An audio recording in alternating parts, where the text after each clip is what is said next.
All right, welcome back to Sydney, Australia.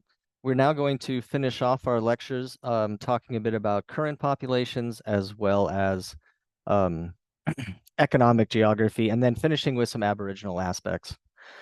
So looking at the population, Australia only has 26 million people. Now it's the size of the lower 48 of the United States. And while we have 342 million people, they only have 26 million people. And the people per square mile is only, per square kilometer, I'm sorry, is only 3. So it's really not that populated. And almost all of it is along the coast, as we'll see. New Zealand has about 5 million people, and its people per square kilometer is 17. So again, these are really low population densities. And as you can see with New Zealand, down on the bottom left, the majority are in the North Island, and the South Island has much smaller population centers. Now, taking a look at Australia, their natural increase rate is 0.5%. That's the number of people that, crude birth rate minus crude death rate. So that's natural increase. And then you look at their population pyramid, you can see that they've turned the corner, 30 years ago, and now it's being pretty much getting close to zero population growth, but not quite there. Now, their population growth is coming especially from net migration. So for every 1,000 people in their population, 7 people are added every year. So when you put that together, their growth rate is actually 1.2%, which is low to moderate, but they are basically seeing growth through migration.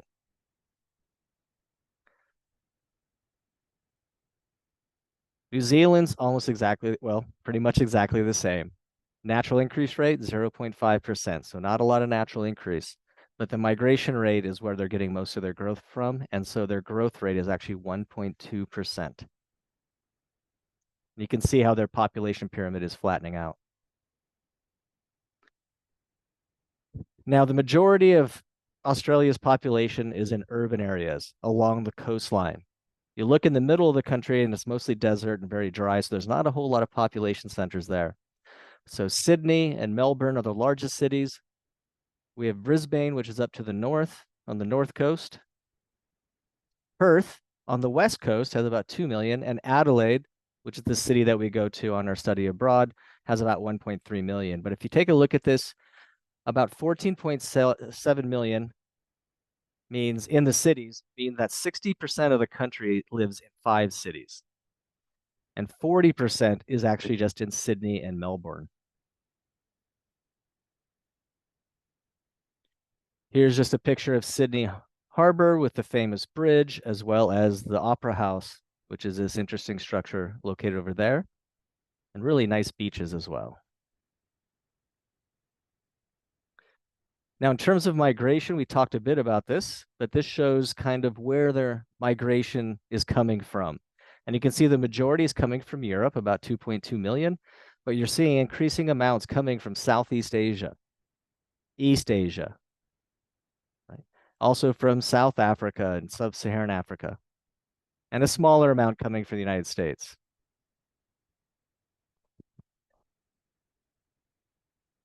But as I mentioned, 30% of their population are immigrants that were born somewhere else. Now that reflects on the cultural diversity. So about 22%, so 1 in 5 people, they speak a non-English language at home. And here's just a few examples from Mandarin Chinese, Arabic, Cantonese, which is from China as well, Vietnamese, Italian, etc. And you can just see that high clustering along that East Coast, especially, and a little bit on the West Coast. Now, in New Zealand, they have their native groups as well. They're not Aboriginals, they're actually Polynesians. And the Maori came and they survived the dominance of the Europeans coming over. They lost many of their lands, but their population has been increasing, and they really have a commitment to preserving their culture. But a lot of New Zealand now is influenced by migration and globalization.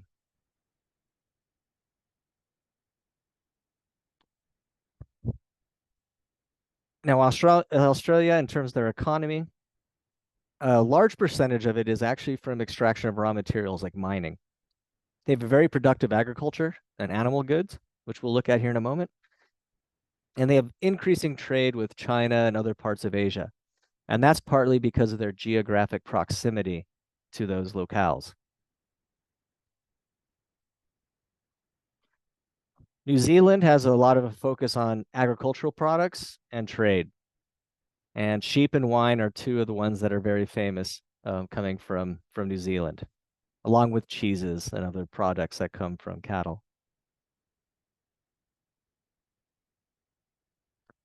So for Australia, it's the 14th largest economy in the world, even with only 26 million people.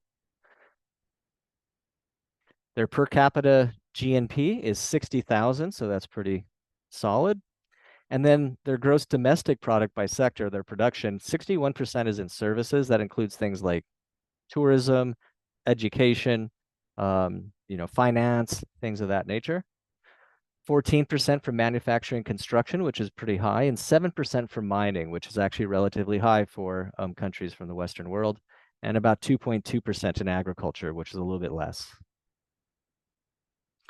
So looking at their agriculture, we can see a lot of range-fed livestock in the interior parts, and we'll see a map of that, and especially cattle and sheep.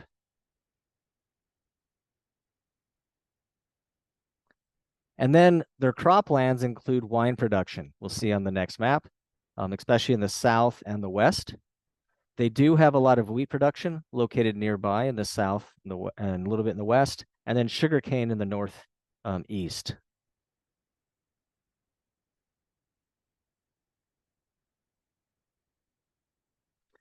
Here's a map that shows this. So we can see the sugarcane in the northeast. We have grapes near Adelaide, as well as out here by Perth for producing wine. And then you have wheat farming in these belts close by. But again, very much limited because the interior is very dry. You have hunting and gathering with indigenous Aboriginal peoples in that orange. And the yellow, this is mostly livestock ranching because, again, it's so dry.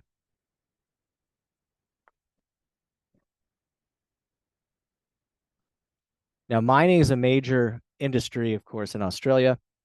It's an ancient continent. The rocks are extremely old. It's very weathered. So a lot of those veins of different minerals are close to the surface. And that includes things like iron ore, copper, nickel, gold, coal, natural gas, uranium as well.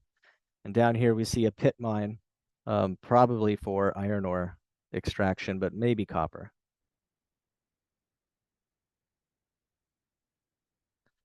And here's the composition of their mineral mining industry in terms of value added. You see iron ore is the dominant one, coal comes in second, and then you have all these other ones, especially things like gold, some silver, bit of copper. And they're also finding a lot of these rare earth minerals that go into some of our, cell phones and laptops and all of those things.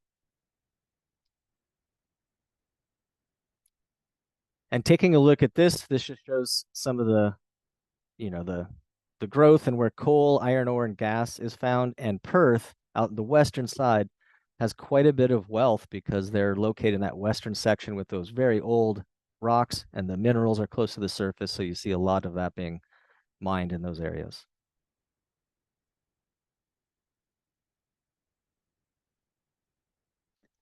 Now, the main export partners for Australia, the number one is China. So they export a lot of their materials to China. You can see Japan as well, which again is in that Pacific Rim. European Union, South Korea, which also is in that Pacific Rim. And then the US is actually pretty minor. About 4.5% of their exports come to the US. And then imports, again, dominated by China, the European Union, a bit more from the US, but also Japan and Thailand. So what you're seeing is really kind of a focus on the Pacific Rim, with the US thrown in there a little bit because we're involved in most places. Now we're going to shift to Aboriginal issues. So this is the famous Tyndale map. It's a very famous one. It was produced by an anthropologist named Tyndale, and he started doing work in the 1940s and 1950s. It's up through the 60s, and he went out and he started mapping out the Aboriginal territories, the different linguistic groups and clan groups. And it's not a perfect map, but it was the first time something like that had happened. So the right-hand side is the actual original map. The one on the left is a colored map of it. And what was important about this is that prior to that, the Australians felt that the Aboriginals were nomadic. They didn't have territory. They didn't have an actual place. And so if they were made land claims, they didn't have any basis because they were not supposed to be in a place. They were just supposed to be nomadic. But this one shows that no, they did have territories, and they do have territories based on their linguistic patterns, their clan patterns, etc. And this map was subdued by the Australian government all the way up until the 1970s, because if they actually publish this map or let it go out, it would actually allow Aboriginal people to make claims on their original lands. You're going to see much more about this when we watch our video coming up.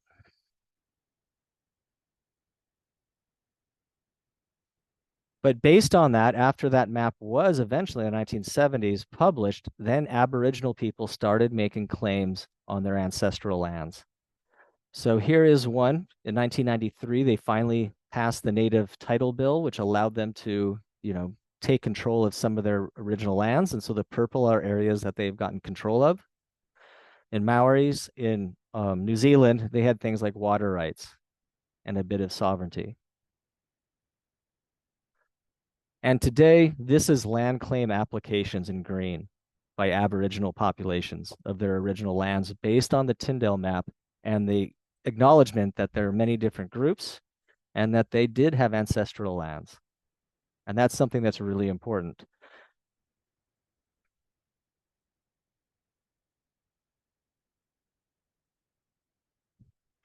So that leads me to the video that you guys are going to be watching this week. I'll have an introduction on Flip channel about what your prompt is, but I can give it to you now. You're going to watch the movie Rabbit Proof Fence. And Rabbit Proof Fence is one about the removement of Aboriginal children from their families and putting into boarding rooms and boarding houses, etc., and then their struggle to leave. And it's a very moving video, but it talks about that history of how Australians treated their Aboriginal populations. And what I want you to do is when you watch it, give me your response to the video. And then second is to see how that ties into the treatment of indigenous people in other parts of the world, including here in the United States. Is it similar? Is it different? So I don't want to give away too much, but enjoy watching the video, though it can often make you cry and get very sad. And you'll probably have to rent it. It might be available free, but I think I have that on the syllabus as well as on Canvas. All right. Thank you.